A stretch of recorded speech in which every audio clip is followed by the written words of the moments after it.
ഈശോ മിശിഹായ്ക്ക് സ്തുതിയായിരിക്കട്ടെ. ക്രിസ്തു സ്നേഹിതരെ, ഇന്ന് ഞാൻ നിങ്ങളുമായി പങ്കുവയ്ക്കാൻ ആഗ്രഹിക്കുന്നത് ബഥനിയിലെ തൈലാഭിഷേകം എന്നുള്ള ആ ഒരു വചനഭാഗമാണ്. ഇത് മത്തായിയുടെ സുവിശേഷത്തിലും മർക്കോസിൻ്റെ സുവിശേഷത്തിലും ലൂക്കായുടെ സുവിശേഷത്തിലും യോഹന്നാൻ്റെ സുവിശേഷത്തിലും രേഖപ്പെടുത്തിയിട്ടുള്ള ഒരു സംഭവമാണ്. ലൂക്കാ സുവിശേഷകൻ ഇതിനെ പാപിനിയായ ഒരു സ്ത്രീയുടെ പ്രവൃത്തിയായിട്ടാണ് വിശേഷിപ്പിച്ചിട്ടുള്ളത്. ഈ ഒരു വചനഭാഗത്തെക്കുറിച്ച് വചനപ്രഘോഷണങ്ങൾ ഒരുപാടുണ്ടെങ്കിലും എന്നെ ആകർഷിച്ച ഒരു വസ്തുത നിങ്ങളുമായി പങ്കുവയ്ക്കാൻ ഞാൻ ആഗ്രഹിക്കുന്നു. പ്രിയപ്പെട്ടവരെ, പാപിനിയായ സ്ത്രീ എന്ന് പറഞ്ഞാൽ അവളുടെ പാപം പാലസ്തീനായിൽ മുഴുവൻ പാട്ടാണ്, അല്ലെങ്കിൽ പ്രശസ്തിയുള്ളതാണ്, കുപ്രസിദ്ധി ആർജിച്ചതാണ് എന്ന് വേണം നമ്മൾ മനസ്സിലാക്കാൻ.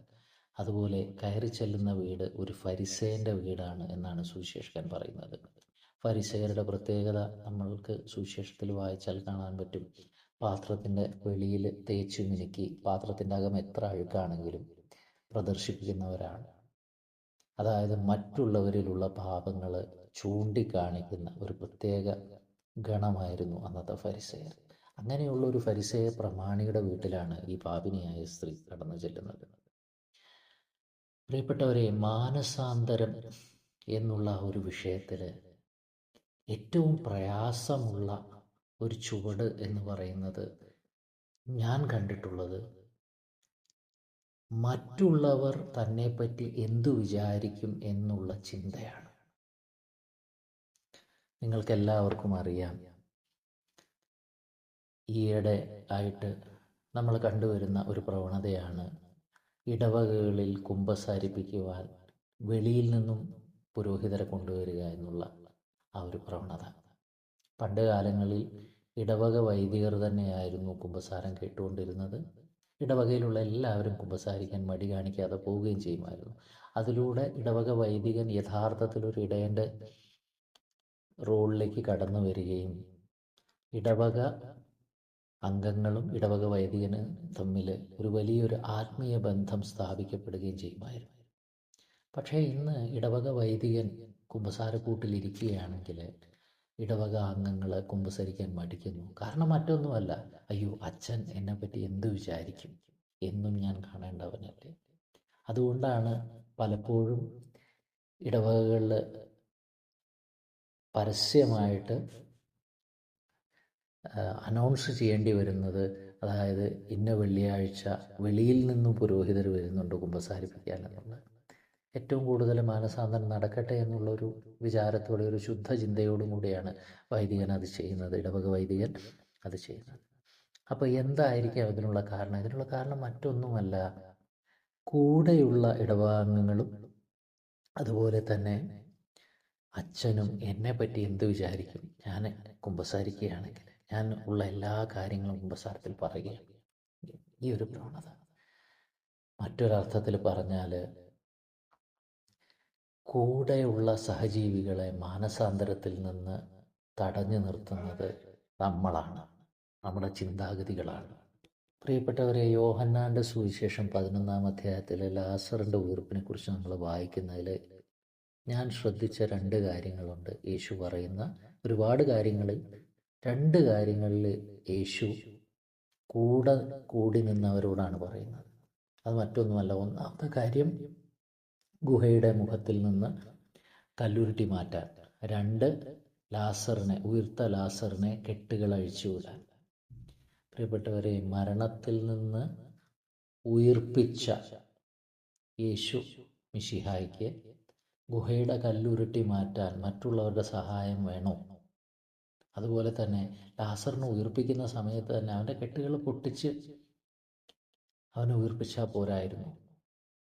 ഇത് നമ്മൾ ചിന്തിക്കേണ്ടതുണ്ട്. എന്തുകൊണ്ടാണ് യേശു അവിടെ കൂടി നിന്നവരെ ഈ ഒരു അത്ഭുത പ്രവർത്തികളിൽ ഭാഗഭാക്കാക്കുന്നത് എന്ന്? കാരണം മറ്റൊന്നുമല്ല, ഒരു വ്യക്തി മരണത്തിൽ നിന്ന് ജീവിതത്തിലേക്ക് തിരിച്ചു വരണം എന്നുണ്ടെങ്കിൽ അതിൽ സഹജീവികളുടെ സഹകരണം അത്യന്താപേക്ഷിതമാണ്. ഇത് കർത്താവ് ഈശോ നമ്മൾ പഠിപ്പിക്കുന്ന ഒരു വചനഭാഗമാണ്. അതുകൊണ്ട് മാത്രമാണ് അദ്ദേഹം കൂടെ നിന്ന ജനങ്ങളോട് ഈ രണ്ട് കാര്യങ്ങൾ പറയുന്നത്. സുവിശേഷത്തിൽ നമുക്ക് വ്യക്തമായിട്ട് വായിക്കാൻ കഴിയും.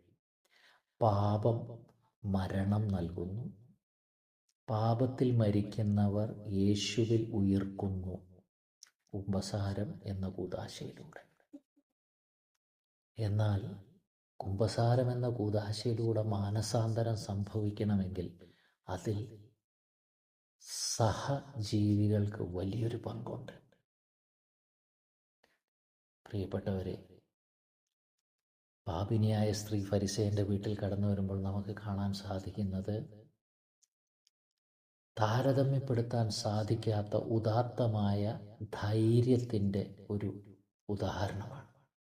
അതായത്, യേശു എന്നെ സൗഖ്യപ്പെടുത്താൻ തയ്യാറാണെങ്കിൽ, യേശു എനിക്ക് ആന്തരിക സൗഖ്യം നൽകാൻ തയ്യാറാകുകയാണെങ്കിൽ ഞാൻ എന്തും സ്വജീവൻ പോലും തൃണവൽഗണിച്ച് ആ രക്ഷ സ്വീകരിക്കാൻ വെമ്പുന്നു എന്നുള്ളതിൻ്റെ ഉദാത്ത ദൃഷ്ടാന്തമാണ് ആ പാപിനിയായ സ്ത്രീ ഫരിസേയന്റെ വീട്ടിലേക്ക് കയറി വന്നുകൊണ്ട് നമ്മൾക്ക് മുന്നിൽ കാണിക്കുന്നത്. തൽഫലമായി യേശു കർത്താവ് അവളുടെ പാപങ്ങൾ മോചിപ്പിക്കുന്നുണ്ട്.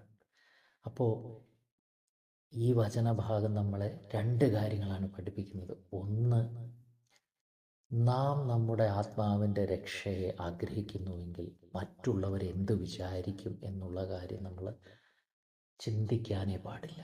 ഒന്ന്.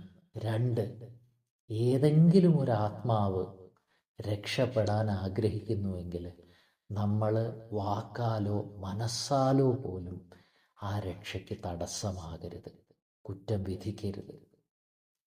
പലവിടെ നമ്മൾ കാണാറില്ലേ, അവൻ കള്ളൂടിയനാണ്, അല്ലെങ്കിൽ അവൻ പെണ്ണുപിടിയനാണ്, അവനോട് സംസാരിക്കുക പോലും വേണ്ട, അവൻ്റെ അടുത്തേക്ക് പോകണ്ട. എന്നാൽ പ്രിയപ്പെട്ടവരെ, ഒരു പക്ഷേ നമ്മൾ ഓരോരുത്തരുടെയും തലയിൽ വീണ മാമോദീസ വെള്ളത്തിൻ്റെ ശക്തിയാലെ നമ്മളുടെ നാവിലൂടെ ആയിരിക്കാം ആ വ്യക്തിയുടെ മാനസാന്തരം തമ്പുരാൻ നിശ്ചയിച്ചിരിക്കുന്നത്. അതുകൊണ്ട് നമ്മൾ സഹജീവികളോട് മമതയും സ്നേഹവും കാണിക്കണം. ഇത് തന്നെയാണ് യേശു കർത്താവ് യോഹന്നാൻ 13:34 പറഞ്ഞിരിക്കുന്നത്. ഞാൻ സ്നേഹിച്ചതുപോലെ നിങ്ങളും പരസ്പരം സ്നേഹിക്കുവിൻ. അപ്പോൾ മാത്രമാണ് പാപത്തിൽ നിന്ന് ഉത്ഥാനത്തിലേക്ക്, പാപത്തിൻ്റെ മരണത്തിൽ നിന്ന് ഉത്ഥാനത്തിലേക്ക് നമുക്ക് നമ്മുടെ കൂടെയുള്ള ആൾക്കാരെ കൊണ്ടുവരാൻ സാധിക്കൂ.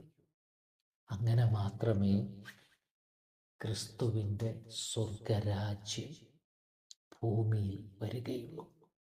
ക്രിസ്തുവിൻ്റെ സ്വർഗരാജ്യം ഭൂമിയിൽ വരുന്നതിന് നമ്മൾ ഓരോരുത്തരും ഉപകരണങ്ങളായുക എന്നുള്ളത് അത്യന്താപേക്ഷിതമാണ്.